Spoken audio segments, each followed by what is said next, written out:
Ladies and gentlemen, this is Gamertag Radio. Welcome, everyone. This is Danny Pena. We have Paris here, Rihanna, and also Khalif from Spot On Me. This is an emergency breaking news podcast. First of all, I had no idea this was something big was about to happen today because we were streaming actually earlier, doing other stuff, Rhea and I. But we just heard the news here about Phil Spencer retiring, and also Sarah Bond is out. Lots of changes behind the scenes at Xbox. The way how I found out about this, Paris is texting me, and he wrote, "Holy ish." I go, "What? Holy ish what?" I thought it was something else we were talking about. And then he told me the news because I was away from both social media. But the more I'm reading about it, all the changes and everything is it's surprising, but it's not. But we're all going to talk about our thoughts, what we think might happen now with Xbox in the future. And yeah, all these changes, man. So who would like to go first when we start this conversation? Do you want to introduce who's here, maybe? I just did earlier. I did. But anyways, we have... You just said me. I was here. You didn't mention Khalif I did or earlier. your wife. I did. No, you didn't. Anyways, I did earlier. We can rewind it. We can rewind it. All right. So we have here Gamertag Radio. We have Gamertag Radio's host. We have Paris Lily and also Rihanna Manuel Pena. And also as a guest, guest again, because I did mention this, Khalif Adams from Spawn On Me. Hi. I did mention it. But anyways, liver over here. Who would like to start with this conversation about everything that's happening now at Xbox, man? This is something that didn't know was going to happen now. I thought it was going to happen after the anniversary of Xbox, but I guess not. I mean, Paris, you just talked about it on Kind of Funny, right? You want to kind of dovetail the conversation? Well, I was gonna let other people talk. Like you said, just finished talking about it on Kind of Funny, but sure, Khalif Adams, I will go first. I am not surprised, but I'm shocked. I'm not surprised that Phil Spencer has retired because we knew he was close to the end anyways. I figured he'd at least get to the 25th anniversary and then announce his retirement, or maybe even whatever their next gen, look, and we'll get into that. But whatever their next gen strategy might be, maybe he might wait until they officially launch that. To retire on a random Friday in February without any notice says a lot. And the second part of that would be, not only did he retire, but the person we all assumed was being prepped to be his replacement, Sarah Bond, abruptly resigned. Again, with no notice, nothing in the works. And I'm blanking on her last name, but Asha Sharma, that is now the new CEO of Microsoft Gaming. Was an AI exec at Microsoft, which again, another red flag. And then Matt Booty has been promoted up to Chief Content Officer, which that makes sense since he's essentially was overseeing all the studios anyways. It would make sense because the other surprising part of this is to not have a gaming person being put in place, but Matt Booty is essentially fulfilling that role, and they're going to have that partnership moving forward. Again, I'm going to bring us back to the Sarah Bond part of this. That is the most shocking part for me, because you would have thought, this is why we know this was not planned. Think about it. She was just on Good Morning America however many months ago talking about the next gen strategy, right? She was the one that was out there talking to Bloomberg, for better or worse during that interview. And then for her to all of a sudden just be gone. There's no Xbox Wire post. There's no email to everyone. Like she hasn't even posted on LinkedIn yet. Everyone else in this conversation and that's has. my point. That's and my 5 point. hours ago, she was posting about improving accessibility features on Xbox, which seems very, I'm in the job right now. And that's the point I'm making, Ree. Something happened. Something clearly happened. Because here's the other thing. Even if you go by what Asha's initial message was to everyone, hey, I'm going to learn, we're going to explore. That doesn't sound like someone that was being prepped to be the CEO, right? Agreed. That sounds like someone is walking in and now needs to understand how everything works, and then you move from there. I said on Kind of Funny, I'll say it here. If this was planned, not only would Phil Spencer announce way ahead of time, hey, I'm going to retire at the end of the year. Now you can do the quote unquote retirement tour. Everybody gets to celebrate Phil Spencer on his way out the door. But you don't think there's not an Xbox podcast right now where they're all sitting down at a table and they're discussing the transition? Because don't forget, even when Don Matrick left, Phil Spencer sitting down with Major Nelson, they're having that conversation, to usher in the new era. Phil would have talked directly to the fans about why he's retiring. He would have been on camera talking about it. I can't be convinced that he wouldn't be. So this tells me whether he was forced out, there was a decision that he was like, why am I doing? They're like, I'm too old for this Lethal Weapon, Danny Glover, I'm out. Something happened. And then maybe Sarah Bond, because Blessing brought this up, maybe Sarah Bond found out today that she's not the heir apparent, and she goes, wait, what? I'm out of here. That could be it too. Yeah. I think that's where that lands in a real way. Yeah.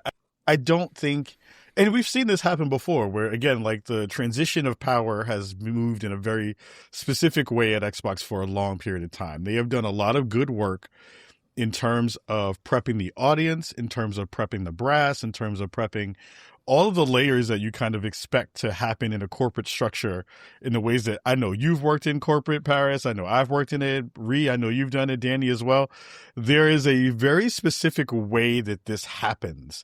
And this did not happen at Xbox at the highest level with the most visible people in that brand to be able to be given that space to make that connection with the audience and to prepare the rest of the BU, the business unit, for what was coming down and what we wind up seeing. That lack of a statement from Sarah while everyone else got a chance to do that was the first telling thing for me in a huge way.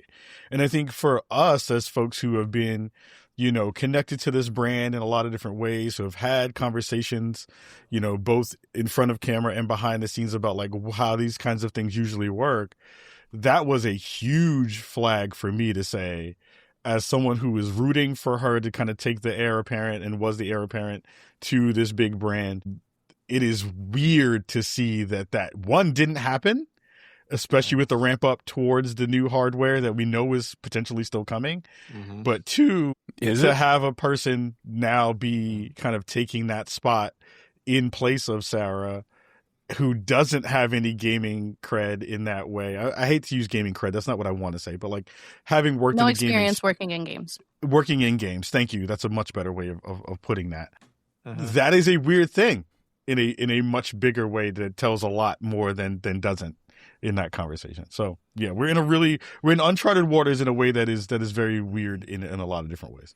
Yeah, it is. And yeah, go ahead, bro. No, real quick, no disrespect to Asha Sharma. Yeah, to be clear, 1,000%. Yeah, she seems more than capable, right? Yes. Like of running something as big as Xbox, and she seems to have her wits about her, making sure that Matt Booty is somebody who is an immediate go-to for that deep experience that he has. And congratulations to Matt. I know he's been killing it for almost as long as Phil has, trying to do his part to make gaming great for everybody, both creators and gamers. And she comes from really, really complicated companies, right? Like she's worked at Meta, so maybe there's a touch for the the consumer facing tech there, and like she's worked with Home Depot, and there's some deep experience there in leading really big teams with really complicated infrastructure, especially in retail markets, right? Mm-hmm. So not downplaying that experience that she has at all. She seems very, very smart. She knows a lot more stuff than we do. Yep. So, best of luck to her and Matt in leading this team, because this is going to be a tough one, right? People both outside, like we are, at least currently, I'm not at Xbox anymore, and even people within Xbox all assumed it was Sarah. Mm-hmm. Like to what you were saying, Paris, like we all like, yep, this is the new Phil coming in, is basically what it felt like whenever we all interacted, and it seemed like a really good fit. Sarah had really great intentions for the people who make games. And I think more than anybody, the people who make games are really suffering right now with the changes that we're seeing in the industry for all sorts of reasons. Mm-hmm. And I, for one, am disappointed we won't have that voice in those big rooms anymore. We're seeing the industry kind of go through maybe one of the worst changes that it's gone through in recent history. Like, I know that Matthew Ball has recently put out reporting that lots of folks are talking about. If you haven't checked it out, Inside Games has a really great episode on it this week, kind of breaking it down. And Lawrence read through all of it and showed everybody what the key takeaways are. But something that it really clearly states is that investment in game studios has fallen 85% since it has ever been recorded. Like investing in new games and new studios is lower than it has ever been year over year. And that's not a good sign for people who like games, who like the industry, who like the people who make games, who, you know what I mean? Like, so all of this points to trouble, and I'm worried about that. And that is separate from this specific shakeup, probably. I don't know. It's not. But this team being put in place at this time with this information just coming out, and obviously it's hit these boardrooms much earlier than it hit us, but it makes me nervous for the future of how people make games and how people play them. It really does. And I've never wanted to be a doom and gloom person, but I am having trouble finding this is better for everyone moving forward with all of these things coming together. So, Ree, let me throw this at you just along those lines. And again, I'm really focused on the Sarah Bond part of this. Who was the person going with Phil Spencer for multiple years to Japan and personally brokering a lot of these deals that we've seen with these Japanese studios and these Japanese games? Ninja Gaiden 4, as an example, just recently happened, right? It was Phil and Sarah over there doing that work. And obviously their teams going over and all that, not to take away from that. Who's doing that work now? Is it Matt Booty? Is Asha going over there? And I'm just speaking more specifically on Japan, do these same Japanese studios and publishers that they've been working with still have the confidence that they had now that the previous leadership is just gone in the blink of an eye and there was seemingly no real transitional plan? Because let's keep it real here. If Asha was truly the person that was supposed to be taking over, and this was the plan and it had been in the works for a while, they would have, because then this brings Sarah Bond back into it too. They would have slowly started introducing her to us. Yep. We would have seen her pop up in things. She would have been with Phil at a certain thing, right? Like you get my point, because that's exactly what they did with Sarah Bond. They slowly introduced, because look, me and Kyle talk about it all the time. I'll never forget the first time I saw Sarah Bond. I was like, wait, what's that? Yeah. We got super excited about it. And then slowly but surely you saw her take a more and more prominent role. They would have done the same thing. I'm just, you can't tell me they wouldn't have. Again, this would not have happened on a random February and a Friday. It just wouldn't have. So something has clearly changed. And look, this industry is on fire. To everything that you're already talking about, Reed. The industry as a whole is on fire. There's ain't about no goddamn console wars. We just saw what happened with PlayStation and Blue Point. You saw what Herman Holst has said. This is affecting everyone. Look, like it or not, Black Ops 7 underperformed. The Outer Worlds 2 underperformed. Keeper was never supposed to be a seller. Ninja Gaiden 4 underperformed. These games you weren't getting the ROI back on them, right? Look, we all expect this to be a huge year for them with Forza Horizon 6 and Gears Z-Day and all those things. But if the mandate has changed, and let's just say Phil Spencer was not on board with the mandate, then you retire. And that's what he did. Another point I want to bring up is Activision changed everything. Oh, yeah. It just did. I know from personal experience, because my dumb ass stood on a stage and was saying exclusivity for Xbox with games. And this was after they had Bethesda. They were still doing the traditional thing. And Dan and I just talked about this the other day. Everything changed. Multi-platform. But honestly, multi-platform is probably survival for this industry at this point. Everyone included, not just Xbox. So I get that part. But the days of exclusivity for them are dead. You now, and this is where they got to start talking and communicating about what's going on.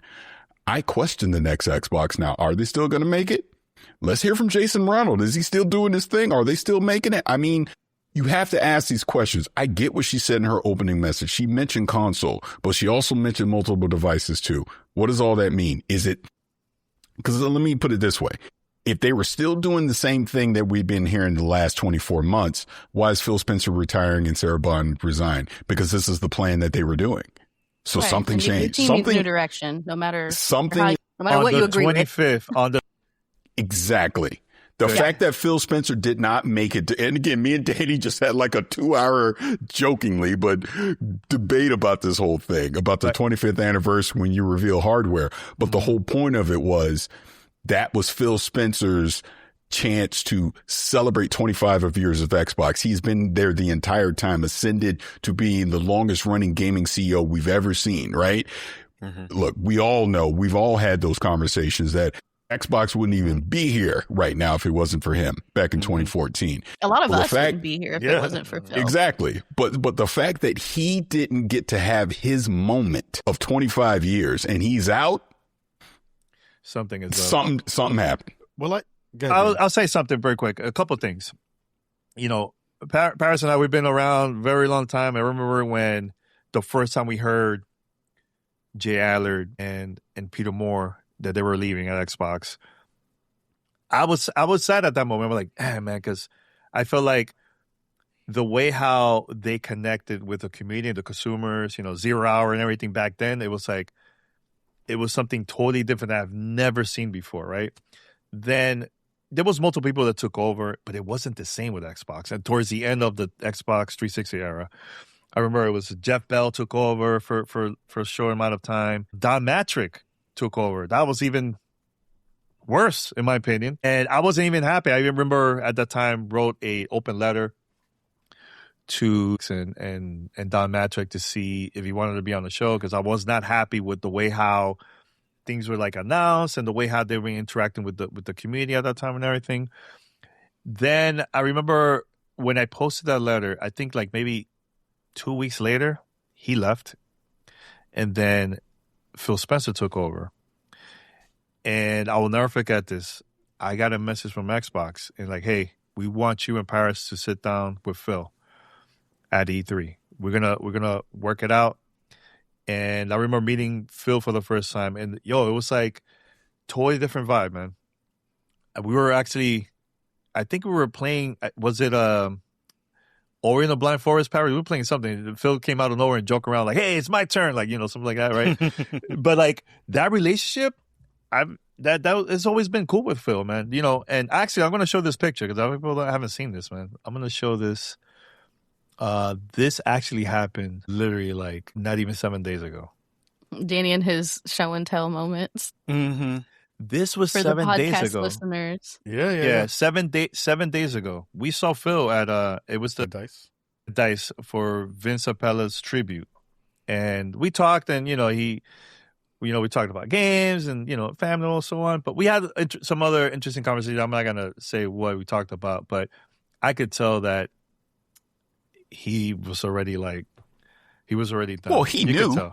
Yeah. At that point, he knew. Yeah, of course. Sure. And I also want to mention this too. I'll mention this too.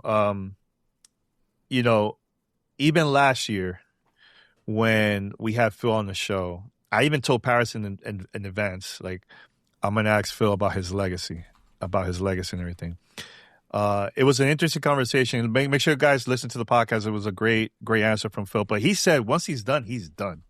Now, my question to you three is, what is Phil's legacy now? Now that he's retired, not at Xbox anymore, what is his legacy to you guys? Let's start with with the picture up, by the way, Danny. Yeah, I know. I'm going to stop. Yeah, so go for it. I think it's a complicated one. And before we jump directly into that, I do want to share this one part because I think this is important too. I do think that the conversation around legacy is always going to be fraught with the highs and the lows of those conversations and what that works like from a business perspective. I think a lot of folks, we have had some personal interactions with Phil and Sarah over the years that have been very special for each one of us in those ways. Alongside that, they are two folks who worked in a mega corporation and one of the biggest businesses in gaming in the world. I think there's a good balance there to balance out the what went right, what went wrong, and the human parts of all of those conversations. So I'll lead in with that because I think for me, that's a very important, nuanced way to kind of discuss that thing. I think, coming off of the Don Matrick debacle that happened in those spaces and seeing how Phil and, folks who were in that mix kind of helped to bring Xbox back, I think we have to give props and kudos to him and the rest of the teams who helped to make that even a thing. We talked about that in, a little bit earlier in the show. I think what Paris talked about in terms of the Activision Blizzard deal will probably be the biggest, if you're going to say scarlet letter, that you would have on his career is a part of that discussion. If we're being super honest about it, there was a lot of mixes in there. I remember that conversation from the FCC trial and him saying, we were in basically last place currently. And this will hopefully be the thing that moves us forward to do what we need to do to stay competitive in those ways. So that's a big part of that discussion. I think of so many layers that he helped to champion that are important to me. The championship of diversity and inclusion and equity is huge. I think the conversations of what they led in terms of a hardware company, in terms of accessibility, as being one of the first folks to be able to make the adaptive controller and do all the things that he helped to lead and push to the forefront. The big conversations around if you love Game Pass or you hate Game Pass, it has changed the industry in monumental ways, both potentially good and bad, which I think are in that mix. But I think the ability to change what the ecosystem had been in for Xbox has forever changed the industry in a much bigger way. Again, that conversation that we all saw when he was at GDC talking about how Azure was going to help to be the backbone of the internet for games. That has morphed into multiple things that we've seen now happen as things that we don't even think about when we pick up a controller at this point in our lives.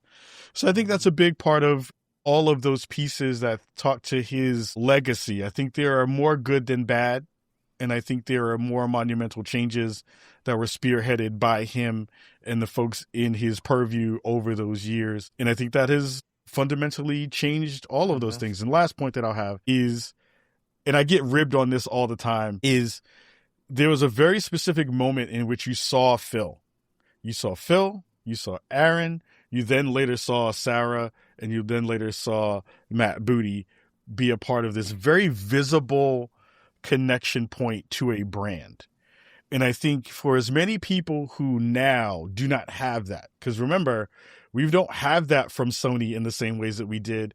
Nintendo, once they lost Reggie, has gone in a very different direction visibly from what that was. But the stalwart person who has always kind of been there for all of my gaming career and my space in this space has been Phil. He has been a tangible, touchable person in this space that connected to the audience, that connected to the brand, and was that bridge between the Xbox brand and the Xbox company. And I think we've lost that.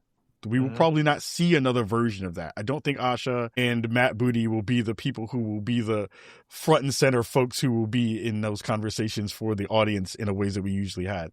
And that's a sad thing, because I think there was a very special moment that crystallized within that for all of us as fans, as people in the industry, as people who wanted to be in the industry. And I think that's going to be a sad day that once he's gone, that we will probably no longer have that in the space. So those are my thoughts about his legacy, and we'll talk more about pieces, but like that's the way I kind of think about it right now. One thing I have to bring up, because I know Paris briefly mentioned this a few minutes ago. So I sat down with Johnny Gaverton. He's the creator of Mixtape. And I know one of the conversations you brought up, and he was the one that brought it up, because we were talking about, Annapurna and the booth when I saw Kojima and Phil Spencer. One of the things that he said, he goes, Phil really, really cares about the game developers, especially like the indie ones. He was always hitting me up, checking on me to see if we're good, if the studio's doing good, working on Mixtape, when Kojima went to Annapurna, it was actually Phil that introduced Johnny to Kojima, for him to check out Mixtape and so on. So that's something that I think from the game developing side, that a lot of that we're gonna miss too. Where we're gonna see a person like Phil contacting developers like that behind the scenes, like just to check on them to see everything was okay.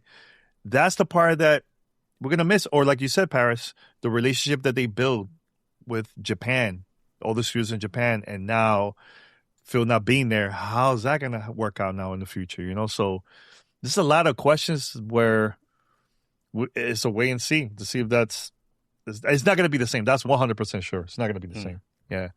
But Paris, you were going to say something real quick? No, I wasn't going to say anything. Okay. Oh, sorry. No, I am. Actually, I am. I would say he will be missed a lot more than people realize. for a lot of the stuff that you were just talking about. It was more of the human and personable aspect of it. Do I ever think Phil Spencer was like my best friend or any of these crazy parasocial things that some people might go through? Absolutely not. But he is someone that I definitely respected. He's someone that I was able to have some candid conversations with and get his unique perspective on things, in the fact that, you know, he was the CEO of Microsoft Gaming, of Xbox, and honestly educated me on some things that you wouldn't even think about. You know, like, oh, wait, didn't think of it that way. Now I understand why you're making this decision, or why you're potentially doing things like that. You know, like I had already alluded to, you know, we've had multiple people internally at Xbox without prompt say how much Phil had done for Xbox, and essentially making sure that people were being taken care of and trying to, obviously his best to protect jobs. We know layoffs and things like that happens, and certain decisions that would be made, you know, going to bat, fighting for people, doing things like that. We already said it. Xbox would have been gone 10 years ago if it wasn't for him. So the fact that Xbox even still exists, I think, you know, he deserves a lot of credit for that. I think the fact that we've all, you know, accepted that he played the games that we all play. He would play them just as much as we did, right? Maybe a little too much sometimes, right? Because every time you look online, he was on there playing something. But the fact that he actually played the games and he understood it from a gamer's perspective with a lot of stuff. And I think that helped shape and mold a lot of the decisions that he was making, you know, as an executive, as a CEO.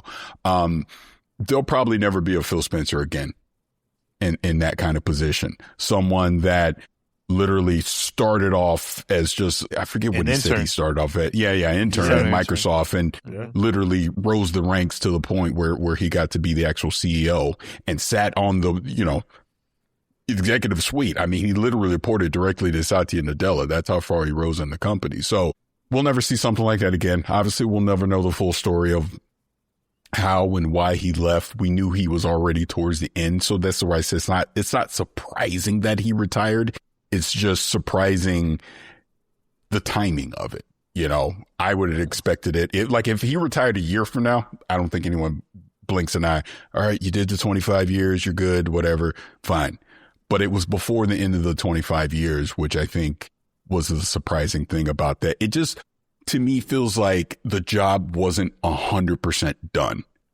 Like, I think we'll look back on his career and his legacy of Xbox, and sure, he made his mistakes and there's, you know, decisions that we didn't agree with. But I think overall, as bad as the gaming industry as a whole is right now, I think the industry is better off for some of the things that his leadership of Xbox brought to the industry.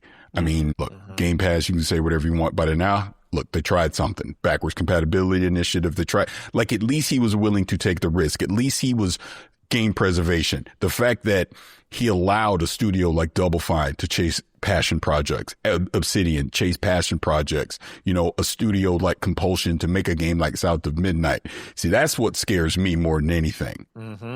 We ain't getting none of that stuff no more. That's not happening. Well, I mean, that's not plus happening. The market is going to determine a lot of that stuff. And I exactly. think we're in such a volatile market right now. And passion projects gone. It's about what can make money. And again, we've talked about risk and saving, not to derail from the whole thing, but we see what's going on in the industry right now. You're not getting the passion projects anymore. You're getting the projects that make money. And, you know, I personally think, and I don't know this for a fact, if it wasn't for the current state of the industry and damn near the necessity to have multi-platforms and all those things, I think Phil Spencer would have tried to keep the current model of exclusivity, and you buy the Xbox. Again, you go on multi-platform, but he still obviously believes enough in a console that they're trying to do something to at least keep the console alive, even despite the fact that you can play games everywhere else. And obviously, that was always a part of his message. Go play where you want. Enjoy gaming. I'm not trying to force you to come over here, but I do think there was a certain aspect to Xbox as a console, and that was the only place you could play Halo and all these things. I'm personally going to miss that. I understand why it's gone away, but it had to happen. And I think all of that stuff is going to be a part of his legacy when we look back, at his, God, what was he at Microsoft? Almost 38 years, I guess he was saying, which is crazy. Mm-hmm. Ree, you want to say something about this? Or? Not too much, because I'm actually pretty emotional about all of this, especially the Sarah of it all. I think Phil's legacy will be authenticity. He's just a real human. He's a real, it sounds so corny. He's a real gamer, like we're saying, Right, yeah, it's corny, but it's true. Yeah. It's corny, but it's true. Like he plays his games. He loves these games. He loves games on every platform. He plays all of them, like Paris has said. And he's always had a really great instinct for what people who play core games really want. And I am disappointed that the industry seems to be moving in a direction where that doesn't matter anymore. And I'm disappointed that means that we won't have more people like him, like who started off as an intern and, live and breathe this stuff, and will text you if they notice something was off with you when they saw you, and will, take time to make sure that like you're okay if they see you in person, and speak to you even if they have something really important going on in a few minutes. They'll still make time to hear about you as a human being. Like, I realize that is a personality trait. It's not necessarily part of what you put in a job description, but it truly is what made him so special. And I'm saying it like he's passed. He's not. It's what made him, his time at Xbox, so unique and so effective, right? Like at every level, as somebody who worked under him, as somebody who's worked with him as a content creator, somebody who just sees him at events, he's always the same Phil. And that's just so important, and it's so impactful, and really sad to see him go. I'm really sad to not see him get bigger flowers on his send-off. 100% agreed. That's what bugs me about it. Yeah. More than anything. And to the point, not to portray any private, personal conversations or whatever, but you brought up a very key point about him. He would reach out to people and make sure that they were okay when he did not have to.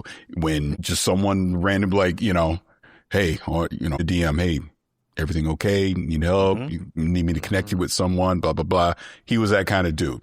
And I personally feel that was genuine, 100% genuine. I don't think that was fake or anything, because they didn't have to do it, of course. Right. But what's funny? And Danny and I were just talking about this too. You know what I'm going to miss the most about Phil is being at a Summer Game Fest or E3 or whatever, and about to walk in an appointment and his ass come in there and they kick us out. I'm going to miss that the most. That happens all the time. And then Sarah's right behind him like, hey, let me say a quick hi. That happened multiple times. But remember, Danny, the first time I don't think you had met Phil before then, but I know it was the first time I'd met Phil was, like you said, when we went to E3 2014 and we got to interview him. And we're behind closed doors at the Xbox thing, and you had picked up the controller, messing around with Ori in the Blind Forest. And he walks in, and the first thing he was like, put my controller down. That's what he said to Danny. And I'm sitting there like, oh, right? I was like, wait, what? But that was even then. That was just the kind of dude. Like, let me lighten the mood. Let me, make you feel comfortable. Like, it was always easy to talk to him about stuff. You never felt afraid to push back on something or like, hey, I don't agree with that, kind of thing. And he would give his perspective. Again, I will not give it up. There was something I had said online. He messaged me to push back on what I said, and we had a whole back and forth about it. I got his perspective. He got my perspective. And I appreciated that. Holy crap, this is a CEO worrying about what my dumb ass got to say, because he wanted to understand why I felt the way that I did about a certain thing, There's definitely a spirit of seeking to understand. Yeah. And I would extend that to Sarah and to Matt as well. And I hope that's retained in whatever the new direction that Xbox is taking. Hopefully we hear from them what that is sooner rather than later. It would be good to know, because this definitely shakes my faith in what they had been doing and what they had communicated. I guess we shall see, but they have to. They have to, not maybe. No, they have to. Starting with GDC, she better be a GDC. And I'm not saying that like a threat, but you get my sounds point. like a threat. She better be there. Start talking. I mean, look, please. forget us, the content creators, whatever. Start talking to devs. Start talking to people so that they understand. This is why I say GDC is important. So they understand the direction that Xbox is headed. What are you doing? Again, obviously first party, their internal studios they can talk to anytime, but it's more importantly the third party studios, the indie studios, right? Is game, like there's questions. Are you going to continue Game Pass? Are you still making hardware? What is the approach here? Are we still going to do passion projects? Are we still going to be, is ID at Xbox still a thing? Like there's so many questions that they have to ask now that you did not have to worry about under the leadership of Phil. And if Sarah took over, you knew Sarah was just going to continue what they had already started because they were essentially working in tandem. But now, to your point, Ree, we got to question these things. I don't know if it's good or bad right now. I don't know. I just know it's going to be something different because if it was going to be the same, Sarah Bond would be the CEO of Xbox right now. I know that. Exactly. Well, here's the thing too, though. I think you bring up a good point about GDC and about talking to devs and making sure that they are in this spot. The thing that I am more interested in currently right now, as this moment, as we've seen all this stuff come down, is you have to really, really tell the fan base what is happening. Oh, yeah. Because the development layer of it, I think, is very disconnected from the fan base, and the fan base has an understanding or believes it has an understanding of how the sausage gets made and all of those things. But even before this monumental thing has come down, there has been 2 years and plus of not feeling the room and being able, not feeling the rooms, being able to say, we have this in a space where we have a solidified front that we are pushing out for all of you to understand exactly what the roadmap is and what the plan is and what everything is happening. And even with all the kind of things that are happening in the world, that has then changed the messaging for what this team needs to do in big ways. I think the biggest conversation that's come out of all of this, no matter where you land on Phil and Sarah, is this the death of Xbox in an actual way? And I think that conversation, which no matter where you were, and, when we had that bubbling up throughout all the conversations on the internet, it never felt real until today, right? Like, it never felt like, oh, are we actually in a space where this is going to move in a direction where all of the things that we knew to be reasonable and true and understandable potentially could go way faster than we had an expectation for. The ramp up of the AI conversation because of the former role of the new CEO being in that space. What does that mean for the lineup for what we had an understanding to be? The conversation about not even like what year is new hardware going to come out now? Is new hardware going to come out, period? Like, that has shifted that whole discussion in a much bigger way. I think Matt and Asha are going to have to do some big hand holding on the community to just, give them an understanding of we are not going away yet. Because at the foundation of it, no matter who's at the top of it, the fans are going to have to be the ones who have to buy in. And if they're not going to have an ability to buy in because they have no idea what's happening, it doesn't matter who the top brass is going to wind up being at that point. It doesn't matter if you're having those discussions with developers at that point. So I think they're going to have to do a lot of messaging and a lot of getting in front of the audience to say, this is what we believe. It's not just what we said in a personal public statement. It's not what we're just saying behind the scenes to the stakeholders. This is what we mean when we're saying that we're going to continue to do things for the fans and for the Xbox community. Because me as a person in that group, I have no idea what the direction is right now. Oh, no, now I have no, like right now, as a person that's been there since day one, right. I don't have no confidence now, because even if Sarah, let's say she was the one that takes over, at least I still feel that confidence. It's continuity. Yeah. also they build that relationship with her and the community and the media and so on. So and we've heard from Sarah. We know what her values are. We know what her direction is. We know what her leadership looks like. So it's going from a known to an unknown, which is tough. Because I look at it this way along that point. Matt Booty is there. So you have to understand there is that form of continuity, if I can say it correctly. Yeah. But Matt has done some interviews, obviously. He has been on camera and things like that. but not to the extent of Phil, clearly, but not even to the extent of Sarah in more recent years. So that the community doesn't, I guess trust is the right word, Matt, as much as the community would have trusted Phil or Sarah. Let's just put it that way, right? So to the point of what you're saying, Kai, even from his standpoint, there's a lot of work that needs to be done. Look, people in the comedy world will know what I'm talking about. They got to hit the chicken circuit. They got to hit the chicken circuit and get out there and start shaking some hands and talking to people. Like you said, I think devs is clearly very important in the short term. That's why I bring up GDC. But even long term, I'm tell you right now, boy, that summer game fest, man, they better be everywhere talking to people, man. Go ahead, please. Sorry, I didn't mean to cut you off. Danny cuts me off all the time. I'm used to it. Go ahead. She's my wife, so I get it. And I've been trying a little bit because I'm angry a little. So I'm trying to temper it. But I will say also for all that I am, only 10 plus years in gaming industry, sadly, I am a little jaded, and this kind of pushes me even further in that direction because it's so clear in so many entertainment industries that the consumers aren't really the customer anymore.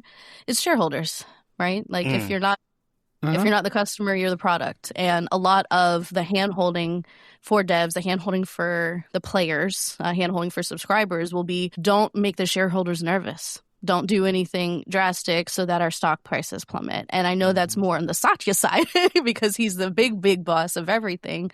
That's his responsibility. But sadly, I think Xbox now falls under that purview even more than before because it isn't steady ground. Right? It isn't a reliable fan base now. People have more choice than ever. More people are going to other platforms. More people are going to other platforms that give you almost all of the things that Xbox gives you, which didn't used to be the case. It wasn't even possible before.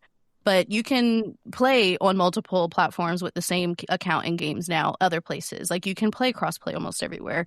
You can share things across your accounts. Like you can access things from multiple devices and remotely. Like this technology is now moving so quickly that it's not as isolated to the walled garden or even the open garden of Xbox the way it used to be even 5 years ago. And what's sad for me as a fan of Xbox, right, as somebody who is traditionally Team Xbox, what can they do to reestablish that stronghold? Because the ground has been crumbling and been ceded to so many other things and so many other platforms, period, that just take our time. And our time is the only asset that the world really cares about right now. Is like, what are you spending your time clicking on and watching? And right now it's all kinds of stuff. It's streaming, it's social media, it's freaking Roblox. Like it's all kinds of things that maybe don't have anything to do with consoles or PC or even games. And the landscape is so much more crowded than it ever has been and will only continue to get more crowded.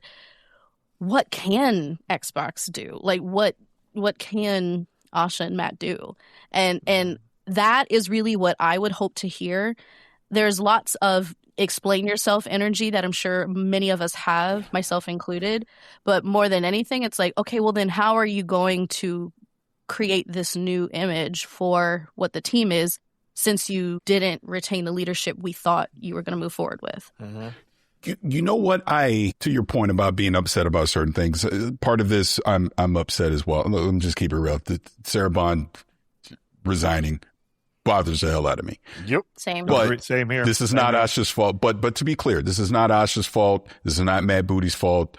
This is obviously an amazing opportunity for Asha. Let's see what she does. You got to give her the benefit of the doubt. Let's see what her leadership looks like, her perspective looks like. We simply don't know. We're obviously just reacting in the moment.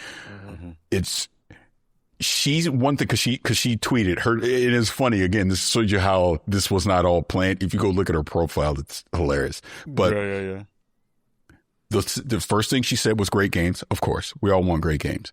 But the second thing she said was the return of Xbox.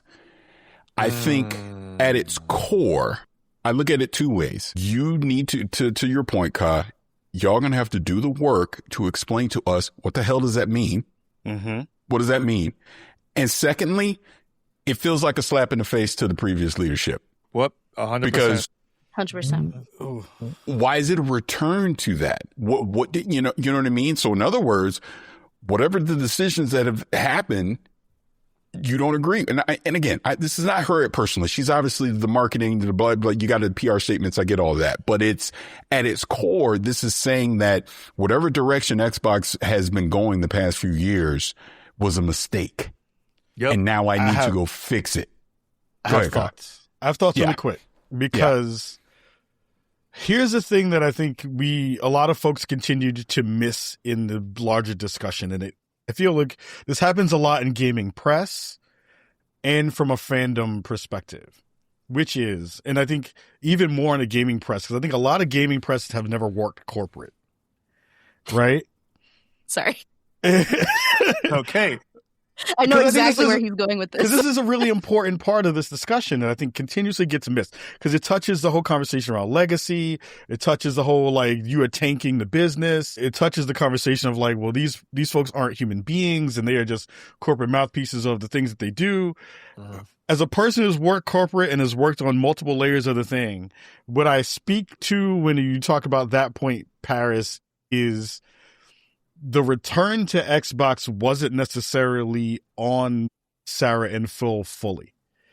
We had seen from a large part of that discussion, and it's the reason why I think Phil's retiring, and I think the reason why Sarah actually resigned, is if you are no longer the captain of the ship, and the ship is being captained by people who are above you, and you have very little sway on how you can maneuver from a business perspective, how you set the for your company and for your business unit for those things.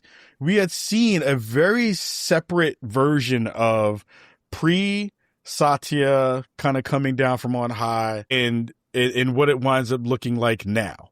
And I think there was a big difference in what that version 1 Xbox and now version 2 Xbox has become. And I think when I worry, I think about, for as many missteps have happened in version 1, version 2 is way more scary and kind of not player forward in the ways that you spoke to Rihanna before. And I think when having that discussion about, like, where do we wind up landing now, it is very hard to be excited about, you know, this kind of contrition that we've seen from the brand in a lot of different ways. I'll be really honest. I go back to that understanding of, like, it was nice to be able to see Phil and Sarah kind of be that 1-2 punch when they walked into a room, to be able to do that thing. And I was really hoping to see a Black woman at the top of this company.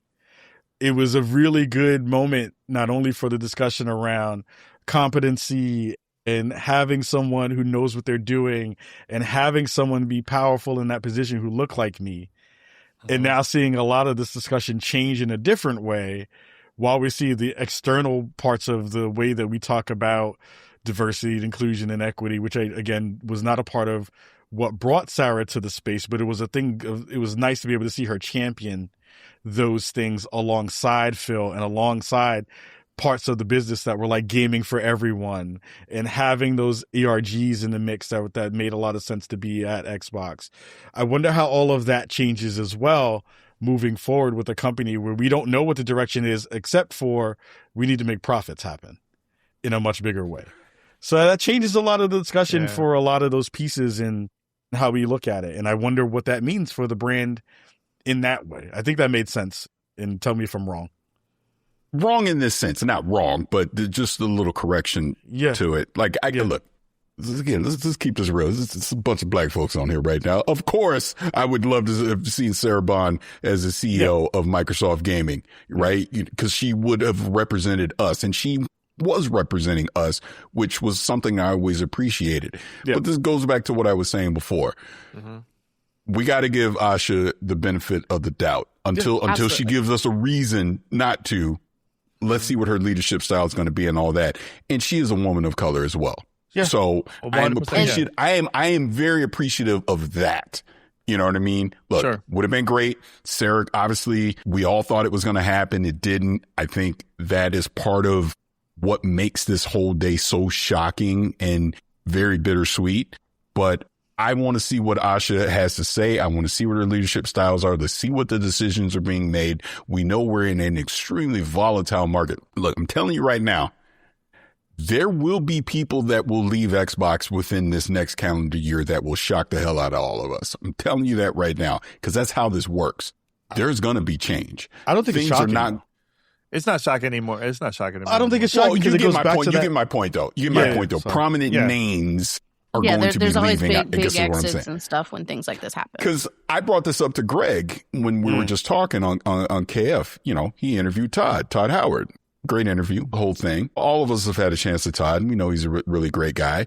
And we know he's very protective of his games, of his IPs, and where they go and who gets to make them and things like that. Mm-hmm. Does Todd still get that decision-making power anymore?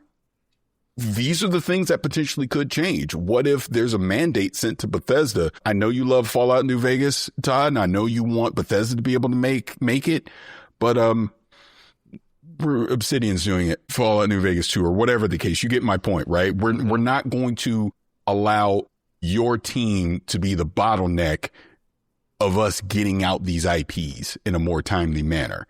We're going to offload them to other studios under the Xbox Games umbrella to make them.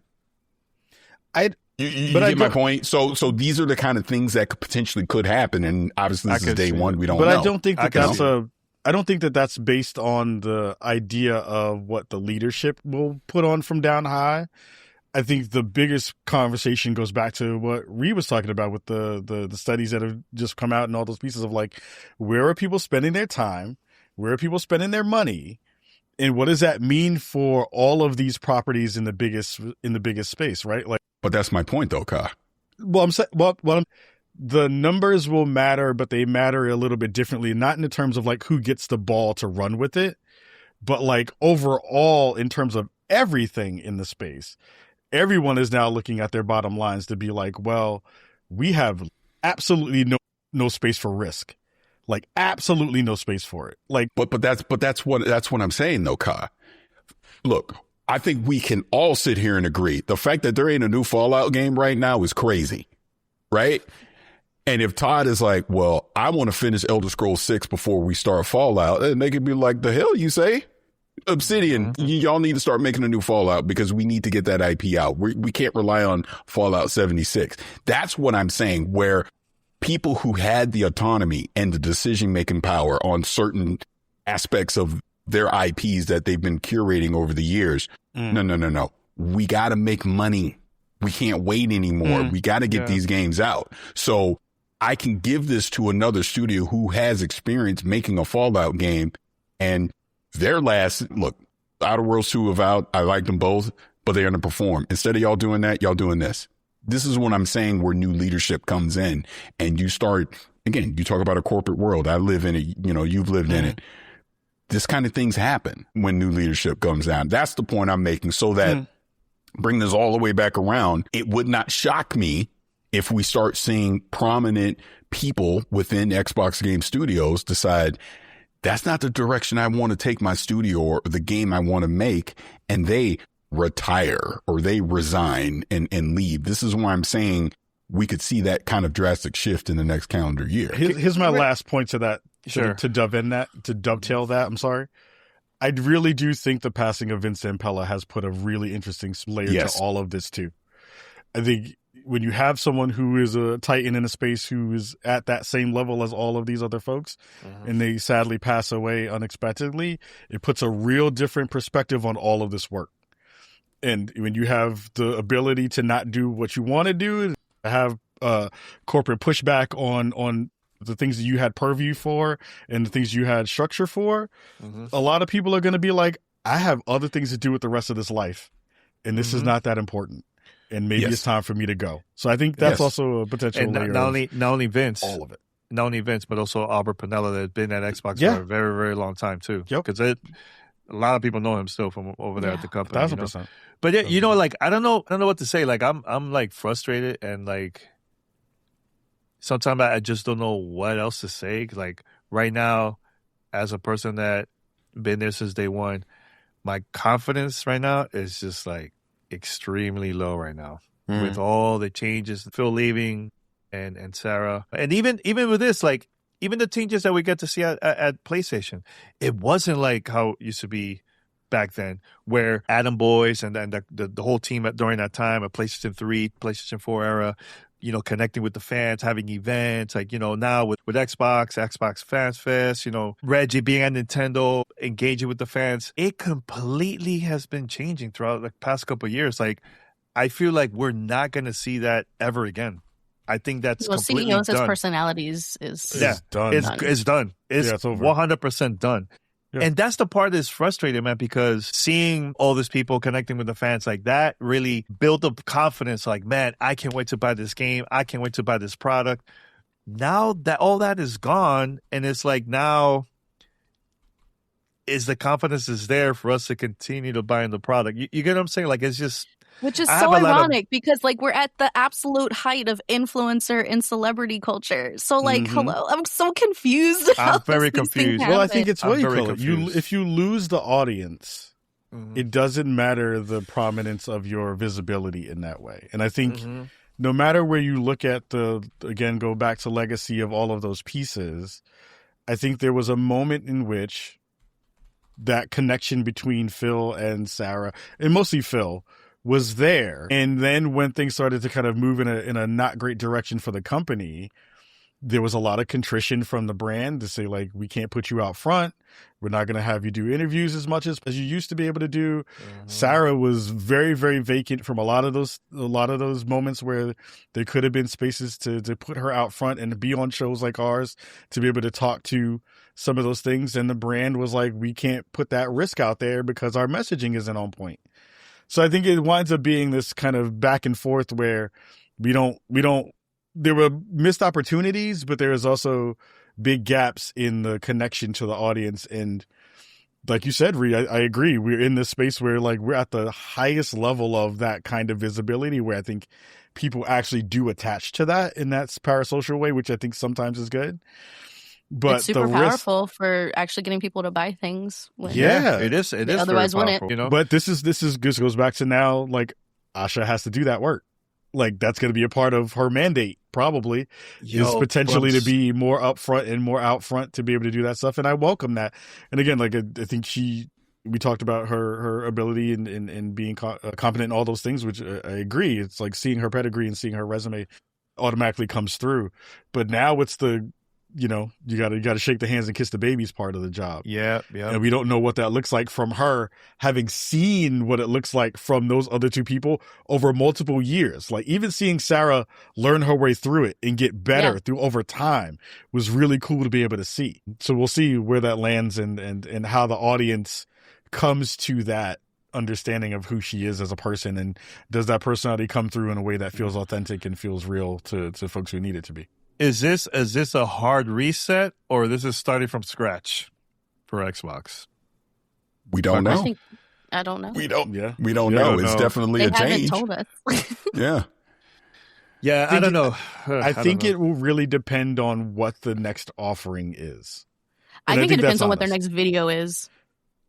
I mean, but here's the thing, Ree, because you know this better than anybody else, because you have a good pulse of the temperature of an audience. The want to reset the table is going to have to be there from that perspective.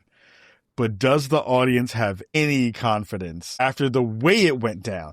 Even if you because this is like the Chris Paul retirement in the way it wound up happening. Like, Chris just was like, nah, your services are no longer needed, in comparison to being like getting the farewell tour that most folks at this level should have gotten. That always bodes not great for the brand themselves. The person can still get flowers from the people who know them and all that stuff, but the brand takes the hit in the initial phase. And I just don't know what the circle back is that makes the audience feel good enough to be able to feel like, well, okay, we have an understanding of like what the maneuvering was potentially going to wind up being. And I feel like the thing that should have or could have been that was this understanding of like, we do have a roadmap that we want to be able to show you, but now the messenger is different and we're not necessarily bought into who that messenger is because we haven't heard anything yet. I'm just curious to hear your thoughts about that.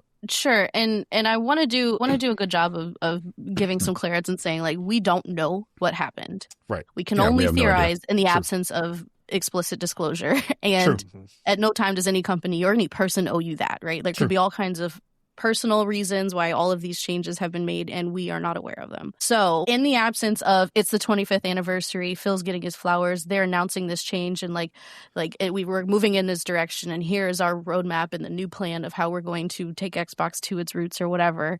In the absence of that, all we have is what we can make up and piece together from what they have shown us and have shared with us. As of right now, I literally just refreshed. There's nothing from Sarah on LinkedIn. I have Phil's post, which Matt Booty reposted, and Asha put up a post. That's all we have to go on. Yeah. So it's only from personal accounts from individuals, and then what we have from, I guess, this IGN article, and which sharing I'm sure things Jason from Schreier will tell email. us in a week. Right. And so again, we're piecing a lot of stuff together, folks. There may be a couple days from now or even a week from now where we have much more clear picture of what's going on. And all of this could be hyperbolic. But that again goes back to the fact that this was not planned. Right. It does not feel planned. No. If to answer your question, Ka, if I'm looking at this from the audience perspective, there's four different audiences. There's the internal audience, right? The people at Microsoft, the people at Xbox, the people at their studios, the developers who want to work with them. They need confidence, and this shakes it. That is a huge breakdown in communication.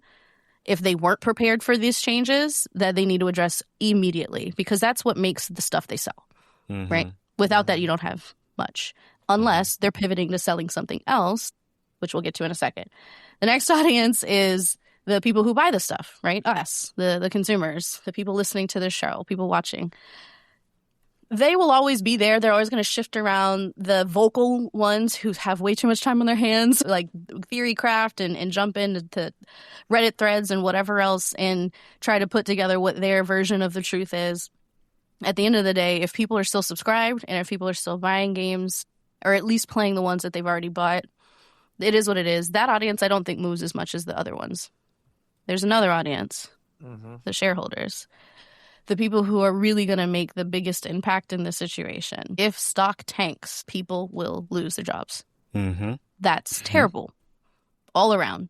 It's bad for the people who want the games to be made. It's bad for the people who want to play the games. It's bad for people running the show. It's bad for people left over who have to take on their coworker's job while now trying to help them find something else. It's bad, period. And we know this because it's been happening in all industries in the United States for far too long at far too high of a scale over the last few years. There is yet another audience that we need to consider here. And it is all of the investors and companies from other countries and people who want to see more things made. Where is their confidence going to come from? How do they know that this is still a good industry to support? Because without them, a lot of this stuff just grinds to a complete stop. And that's another one that I worry about. So there's a lot of people that Xbox needs to address and assuage right now. How do they do that all in one piece? I don't know. The Tinas have their work cut out for them if they want to try that. But I think there are many different ways to reach those audiences. If the direction is still to make games and then sell them to people for them to play, there's a lot of work to do. If there's a different direction that doesn't rely on that bit is hard, which I'm really scared to talk about. If it's our data or our subscribership or other things that they're selling to someone else in order to be successful, that makes me worried. I don't know. And I don't have much to go on. And that's the part that's really scary. And it's a really I good hope point. they address it. Yeah. Really good point. Yeah. I don't know, man, how I feel about all this, man. But it's going to be very interesting to see what's going to happen at GDC. It's going to be that's in a couple of weeks. That's very, very soon. But I don't think they have enough time to pivot. I mean, they They'll have have no to. choice, but they have to. When you say pivot, Kai, in what regard as far as GDC is concerned? Because my thing is this, they usually do a showcase at the show. They usually have some Xbox games that they show, and we get a chance to go look at those things. And those are happening, yeah. Huh? And that's going to happen. Yeah, that's probably going to do happen. that. But I think the usual, GDC isn't a consumer forward show. It is strictly for developers. I think the folks who are going to be the most tackled immediately are going to be the ID at Xbox folks, because that is the most kind of to the ground, pulling in of new talent from a game perspective, space there. But I think, Summer Games Fest would be the space where we would see an actual like full-throated, much larger ability to have enough time to get those videos that you spoke about, like have Asha and Matt come out and talk about the new direction or whatever the direction is for Xbox. You have time to produce Or those they're not going to be things. personalities. Have somebody read a script, whatever. Yeah, exactly. Right. Like, but I don't think that happens at GDC in 2 weeks. I think that happens in the summer, and then you have a much longer tail to be able to talk about the actual direction. Because I feel like right now you're in red alert mode. You're in DEF CON 1, DEF CON 2 mode, where everybody is talking probably behind the scenes about what does this mean for their product, for their game, for their studio. And they have to do a lot of work just to talk to those folks first before you even start to do that thing at GDC in a much more public way. So I think Have any of the studios said anything? I've seen a lot of people who are at studios, who are running studios, speak to and give Phil love for the work that he has done online. But there haven't been any discussion points that have been out so far from any games that are like, oh, well, this changes the direction of our game. Because that wouldn't even be a thing that you would see on public. They're not going to do anyway. that right now. They're not going to do that. You wouldn't see that publicly anyway. So I do think that's what I mean by the pivot, is like you have to put together messaging, and messaging takes time. And if you put this out in this way and let the internet run, you have to give it time to run, let that energy die down, and then build up the conversation. There's a reason this happened on a Friday. I mean, Yep. all the bad news happens on Friday. Yeah, Mhm. I mean, we've All seen bad that news with happens every on Friday. news. It's always on a Friday. It's long weekend. People forget, and then, that happens all the time. 1,000%. So But it's that's just, what I mean. It's just frustrating, man. I don't know. I'm not really I'm happy sad. about this. Honestly, I'm just not. sad. I'm not, because you know what? And Paris, you mentioned this earlier, and I've never mentioned this publicly. The human side is the part that, knowing That's going to Phil, be missed the most. Yeah. Yeah. and then also Sarah too, because look, nobody knows about this, but when I got laid off at G4, the first person to hit me up was Phil. Mm-hmm. I have never publicly mentioned that. Checking, hey, are you okay? Are you okay? Sarah was always checking to see how we were doing when we had the event, checking on Ree when we were pregnant at the time, like things like that, and knowing what's happening now, it is frustrating how everything went down, that we're never going to know in the future. We're never going to know what behind the scenes, what happened exactly. That's the part I'm going to miss the most, man.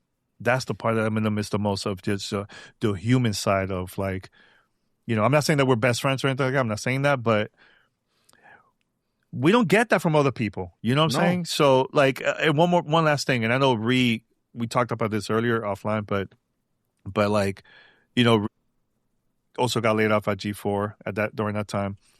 And one of the first people that came up to her when we went to the mixer at Xbox Mixer was Phil, checking to see how she was doing. Like that part we don't get to see that.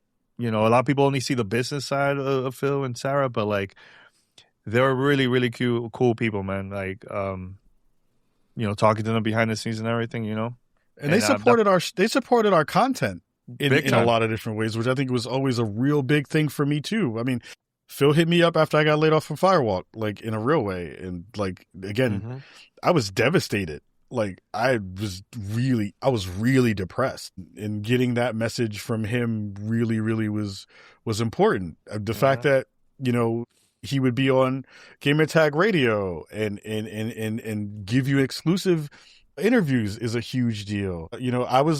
We were the first people to interview Sarah Bond when she got to the industry on Spawn on Me. Like, it's a big thing to be able to have that be a space where people are looking at your work, who are at these spaces, and be able to tell you really do appreciate what you're doing, not from from some other angle besides, like, we really do like what you are saying from a very, like, nuanced position. We know you're not trying to kiss our asses. You're giving us good information that we're using to help kind of be able to speak to things both externally and internally. Like, there have been so many things that we have had discussions with folks on the team to be like, here's a idea that we're having. Like, I don't know if you can use it, but like, here's the thing that might be good for the team to hear in terms of feedback. We were constantly giving feedback across the board. And those moments will be missed because I don't know if we'll have those abilities to be in those rooms and to have those conversations anymore, which sucks. Yeah. So yeah, I see you smirking over there, Paris. Yeah, no, I was gonna say because you just reminded me of a core memory. Danny, what was the first thing I ever said to Phil Spencer? You didn't like Kenneth? Like literally the first thing off my lips. Like, I don't like nice Connect. to meet you. Nice to meet you. I don't like Connect. Get rid of it. Kind of. But it was a thing of in those early days, you're naive and you don't understand how stuff works. And I didn't say it in a rude way. I said it in a respectful way. But to then over the years continue to have more and more insightful and thought-provoking conversations with someone like Phil Spencer, where you had the ability to disagree and give a reason why. And then he would push back and give his perspective. And we're like I said earlier, didn't think of it that way, right? Like I alluded to a conversation we had probably about a year ago where he definitely disagreed with something I had to say. And we had a back and forth about it. But it was also, again, like you said, the personal stuff there, checking in. Matter of fact, the last conversation I had with him was at Summer Game Fest. And we were walking to the JW. And I remember because we had this group thing and then he was like, hey, come walk with me. And we walked together to the JW.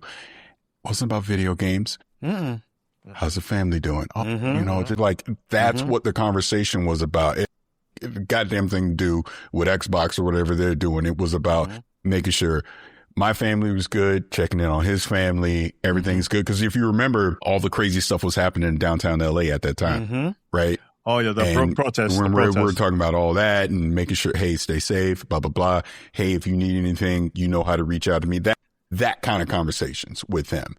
I understand we're in unique positions to where we've had, that type of access to him. And again, it's not we're friends or anything crazy like that, but to get to know him a little bit on the personal side and to know that was a genuinely good dude, or he is. God, we keep talking like he's dead. He's not. I know. But he's a genuinely good dude. And that's one thing I will always stand on. You don't have to agree with his decisions. You may not like the direction he took Xbox and all that stuff, but at his core, he's just a good human being. And everyone, and I'm telling you, everyone I have talked to internally at Xbox, I've yet to have anyone ever have a bad word towards him. That's just the God honest truth. And that is so rare. That's so rare. Rare. So especially in his this position. business? Yeah, his position, that never happens. Yeah. That never happens. Ree, you want to say anything else before we wrap it up? I know we took over, but all the best to Phil, all the best to Sarah, all the best to Matt, all the best to Asha, all the best to the teams. Yeah. I hope we keep making good stuff and keep playing together. Can I say one last thing about Sarah? Because to me, that's this is what bums me out the most. It's honestly Sarah. And if you've never been able to experience Sarah Bond walking into a room and just cussing, you're missing out. It's the best that was thing the on the one planet. thing. Look, I get you got the corporate executive, the PR, you got to smile and do all that.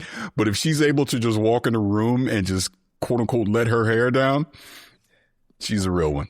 Oh, Yeah, Sarah I was is gonna a say time. that. Sarah Yeah. is a time. Selfishly, I'm just looking forward to next time we get to shoot this with her because she's so much fun. Like such a She's fun so person. much fun. She's So dope. much fun. She's dope. Yeah. I will end on this too because I think that's a really good point for Sarah. Is Sarah? The thing I love about Sarah Bond is the fact that she was willing to be vulnerable in a space where we did not see a lot of that. Yes. And I think what really comes through for me and the reason why I will miss her work in this space, at least for in the capacity that we currently known it for, was that she would give you straight business. She would tell you the honest truth. She would give you a really good perspective that was both from within the industry and from her time outside of it prior to joining Xbox, which I thought was really valuable to me. But it also was a moment where, again, I think you get to see someone at the highest level be human, be vulnerable, learn on the fly, but also be very confident in themselves, which I think is a thing that all of us are still learning to do in the work that we do, is that level of confidence when you walk into a room and be able to say, I know my is a good thing. And she was the epitome of being able to do that work in that capacity and doing that work in that space. So I'm sad today because I had hope and there was some hope embodied in her, which again, you're not supposed to do to people, but there was hope in seeing her in that position and the potential position that she might have had. And I'm sad that we will not see that come to its fullest fruition. And I wish Phil massive love. I wish Sarah massive love. Good people get to do dope things, and I hope they continue to do dope things in the next thing that they do. Matter of fact, I'll end on this as well. Because I'm just thinking, I know we're not, but I'm just thinking last conversation. So the last time I actually talked to Sarah Bond was in Germany at Gamescom. And I'm just at the booth doing my thing. And, she got the entourage and all that. She literally stops what she's doing. Oh, you ain't going to come talk to me? Yep. kind of thing. That's her, right? Yeah. And it was just like, hey, come talk. Hey, how you doing? All that kind of stuff. And unfortunately, I never caught up with her again after that. But that's the type of personality she was, that if she knew you, you talking to her. Like, I'll never forget one Game Awards. Everyone's outside, after the awards, and you know how everyone's like standing outside the thing. And I'm standing there talking to whoever. She comes over. She literally hands me her purse and was like, hold this. And then she goes off doing this thing. And I'm sitting there like, what? So good. Yeah. So it's just those personal moments you'll miss. And, hey, Godspeed to her, hopefully, her obviously whatever she does next, she has great success with it. Phil, obviously well-deserved with his retirement. We're in a new era. Yep. Let's see how it plays out now. What a weird era, though. What a weird era in gaming. It's just like the It's layoffs. just going to get weirder. It's just going to get weirder. It's just, I don't know, like, as a fan of games, I'm not really, I don't know. Sucks. It's going to be a very new space for all of us, bro. That's not even just talking about the brand. In general, everybody's stuff is going to be weird. Xbox, PlayStation. Only people who are not going to be weird is Nintendo. Nintendo's going to be fine. Oh, Nintendo's always good at Nintendo. Nintendo's going to be fine. They're there. Well, I guess that's a good way to end all of this. The last 2 days is very telling for this industry. Oh, yeah. Yeah. Oh, yeah. Look, all y'all that still want to do this silly console war, y'all need to just end that now, because that is a fucking wrap. Yeah. It's like two rats fighting over a piece of cheese on a ship that's sinking. Yeah. 1,000%. 1,000%. Yep. You guys, let's get the ship together. I'll say this. One of the last things, and look, we saw Sarah at Summer Game Fest. I think the first thing she asked me and Rhea was like, "Hey, how's Violet? How she's doing?" Yeah, we started talking about our kids. Yeah. And also one of the last thing, us interacting with each other on LinkedIn. They posted the interview. This was like the first interview of Sarah for a very long time, and I shared it and I said, "Man, I'm very happy to see Sarah's doing this again. Like, she's out there." And she replied back saying, "Oh, Danny, I have never left." And look, now. Yeah. Sucks. Yeah, but everyone, thanks everyone for checking out the live stream. Super last minute breaking news. I was getting food when I heard about this. Like, I wasn't even prepared. When I mentioned to Rhea was like, what's going on? I go, Rhea. I wasn't supposed to be on camera today. I have so much work to do. Yeah. And I'm like, but I just want to say, Ka, thank you for joining us. Super last minute. Make sure everybody check out Spawn on Me podcast. Follow Khalif on social media and everywhere. Subscribe to his podcast and YouTube, all right? Please. And also, shout out to Paris, for coming out super last minute. And Paris, I got super sick last night because test drive. Oh my God, we didn't even get to talk about that. we were going to talk about insane. I was sick for hours. Actually, I came here like, yo, what that Porsche messed me up, yo. I love how that's the way you end this show. It's like, the Porsche messed me up. Hey, For look, you. yeah, I'm just like, man. It's better than eating your food and getting messed up Oh, that you way. can kiss my black. Yeah. You set yourself up. That was good. Kiss That was my good. big black Xbox. That That's was what you good. kiss. Oh my god, that was That's good. what you kiss. Man, that was good. That was good. Now, for everybody, thank you so much for watching. Share the content, the podcast. Audio version is coming out in a few minutes, but thanks for everyone for watching. And until next time, we're out.